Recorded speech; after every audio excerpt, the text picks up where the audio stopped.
Hi everyone, welcome back to my YouTube channel. My name is Patricia Chidima, and on today's video I'll be showing you how to cut and sew this wrap top using freehand. On my previous video I showed you how to make the short pants, so if you haven't seen that video I'll put it somewhere on the screen or in the description box below so you can go watch it, and also ensure to watch till the end. Let's get right into the video. These are the materials I'll be using to make this beautiful wrap top. I have this cotton Ankara fabric, my cotton lining. I also have my measuring tape, my tailor's chalk, scissors, and pattern master. So I used about 1.5 yards of the Ankara fabric and about 1 yard of the lining. So this is the Ankara fabric here. I'll go off camera to fold it, and I folded it in two, and the length of it is about 19 inches. The length of my top is actually 18 inches, but I added 1 inch extra, and the width is about 12 inches. We'll be cutting the back first, then use the back to cut the front. So I went on to start from the shoulder. I will come in from that closed edge.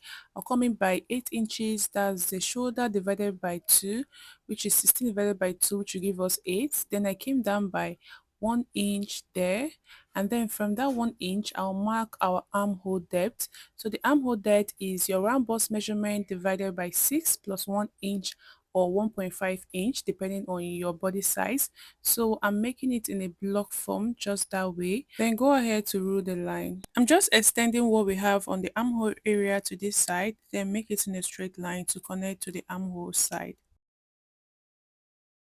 So after this, I'll measure what we have there around the armhole area and then divide it by 2. We have 7 inches divided by 2, which gave us 3.5 inch, and I came in by half inch. I'll impute our round bust measurement there, which is 38 divided by 4, which gave us 9.5, plus extra 1.5 inches, which is about 11 inches that I marked there. So I'm just going to connect this point like so using my free hand, or you can use your pattern curve if you have yours.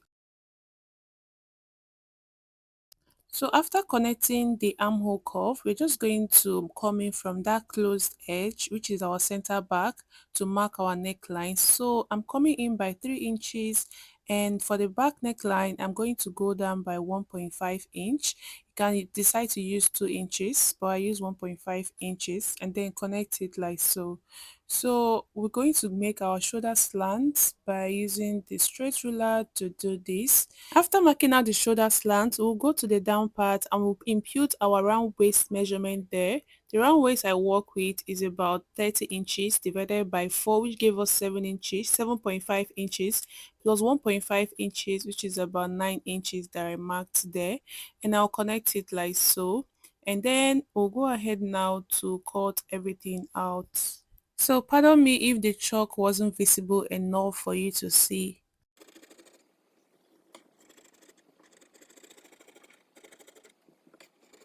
So after cutting it out, this is the back. It's as simple as that. So I'm just going to cut out a fabric for the front. So I'll measure it, the fabric, to be the same length as the back, and then bring it in to use the back to cut the front. So this is the fabric I cut out, and I placed the back on it. So I'm just trying to use my chalk to mark it as the back. So I'll place the back on it like so, and after arranging the back on it, how to get the front extension is by dividing your waist measurement by 4, which gave us 7.5 inch, and that is what I marked there, 7.5 inches. So that is how to get your front extension for the overlap design or the wrap design in front. So after placing it this way, I'll go ahead now to adjust the front neckline. For the front neckline, I'll be coming down from the shoulder by 6 inches. You can decide to use 7 inches or even 6.5 inches, but I use 6 inches for mine. So I will come down by 6 inches like so, and then make a V neckline. That's what I'm trying to make for the front. So I'm just going to draw out a straight line or a V shaped line to that 6 inches I marked before extending it downwards. And for the down part of the front, I'm just going to come up by 3 inches or even 2.5 inches depending on the size of your rope. So I'll come up by 3 inches like so, and then from that 3 inches I will continue that neckline that I marked earlier. So I'm just going to use my straight ruler to mark this neckline. So after extending the line downwards like so, we are done cutting our wrap top. So we'll just go ahead to cut it out.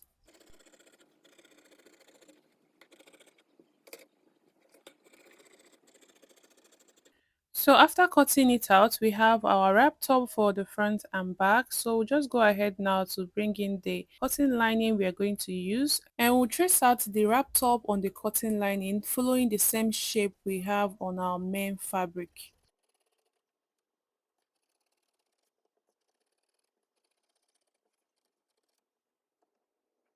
This is it here when I was done cutting them, and to sew it now we need to start with the back, and I'm just going to open up the back this way and then place the cotton lining front facing front for the back, and that is the right side facing each other, and I'm just going to sew there, and then to the down part I will sew also there using half-inch allowance. So to the front I'm just going to bring it in like so, and then place it the right side facing each other for the Ankara and the lining fabric, and I'm just going to place it like so, and then go ahead to sew along this place for the front, sew there, and then to the down you sew it also using half-inch allowance. Don't sew the side at this moment. So this is it here when I was done sewing them for the front and back, and then I'm just going to turn it like so.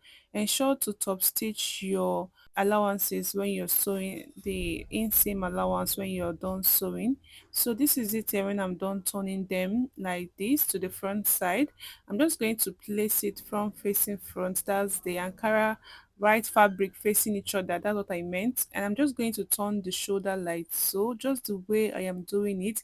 I use the back to turn the front. I place them this way, and then go ahead to use half-inch allowance to turn there, and ensure to iron before doing this. So I made these two rope that we can use to tie our wrap top. So it measures about 45 or 46 inches in length, and I made this shape, this curve shape around the down part.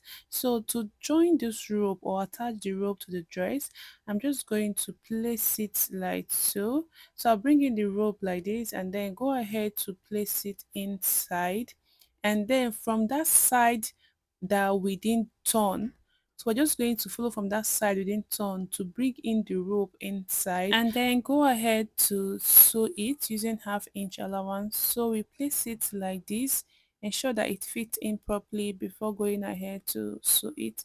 So I'll do this for this other side of the rope, and I'll also place the other rope to this other side, and this is it here when I was done attaching the rope to the wrap top. This is how beautiful and neat it came out.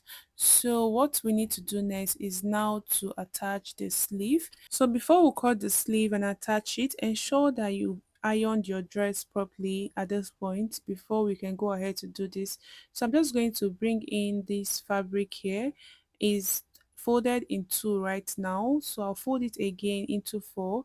This wrap top has a long sleeve with ruffles at the down part, so from the shoulder to where the ruffles joined is about 18 inches, so I measured 19 inches. The extra allowance is for joining the ruffles and joining the sleeve to the shoulder.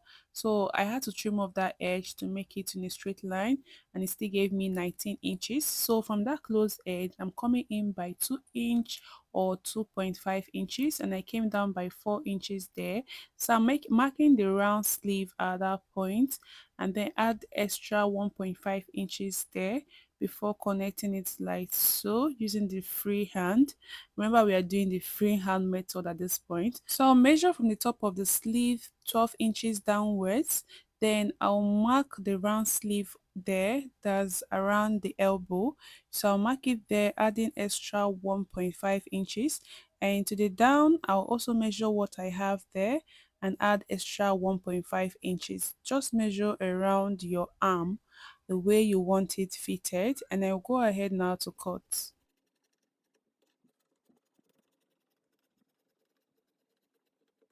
So after cutting, I'll notch that point to mark the center sleeve. So this is the sleeve here. I will bring in this fabric that I already cut. It measures about 26 inches in length and about 10 inches in width, which will serve as our ruffles for the sleeve. So I'm just going to bring in the sleeve right now, and then this other fabric is what I'll use to make the ruffles. So you can go ahead to make the ruffles, or you can just pleat it on the sleeve like so. So you can decide to make the ruffles first before going ahead to pleat it on the sleeve. So this is how it will look when you turn it to the right side. I'll also go ahead to hem the sleeve, that's the down part of the sleeve, like this. And this is it here. When I was done doing all of those, I joined the ruffles to the sleeve and then hem the down part of the sleeve. And then to join the sleeve to the main dress, I'm just going to bring in the main dress, which is this one, and I'm just going to open it up like this, trying to find where the armhole area is, and this is it here. So I'll bring in the sleeve at this point so we can join it. So at that notched part of the sleeve that I marked earlier, I'll place it to join with the shoulder line for the top, and then we'll go ahead to sew along that area. Ensure you're placing it just this way while you sew, and after stitching it to the end, this is how it came out to be. You can go ahead to weave along that side. So we're going to join the sleeve side like so. I will start sewing from there. Ensure you're marking your round sleeve measurement at this point, or you can just go in by 1.5 inch allowance we gave. Likewise there, I'll just come in by 1.5 inch allowance we gave there. So I'll come in by 1.5 inch and mark it all the way downwards. So after that, I'll also do the same thing at this other side of the top. So after doing this on my sewing machine, guys, this is how it came out to be. So if you have your weaving machine, you can go ahead to weave while you sew to ensure neat finishing. But I don't really have weaving machine for now, so I'm just going to weave it at the end of the tutorial. So this is it here when I've turned it in out. Sorry, my camera didn't capture that part very well. I didn't know it was filming that way. So this is it here, looking all nice and beautiful as well. So I later came to the camera and I had to push it forward like so when I realized that it wasn't filming it the way I wanted. So guys, if you enjoyed this video, ensure to give it a thumbs up, like, share it, leave a comment below if you have any question. Trust me, this tutorial was beginners friendly, and I'll see you all in my next video. Bye.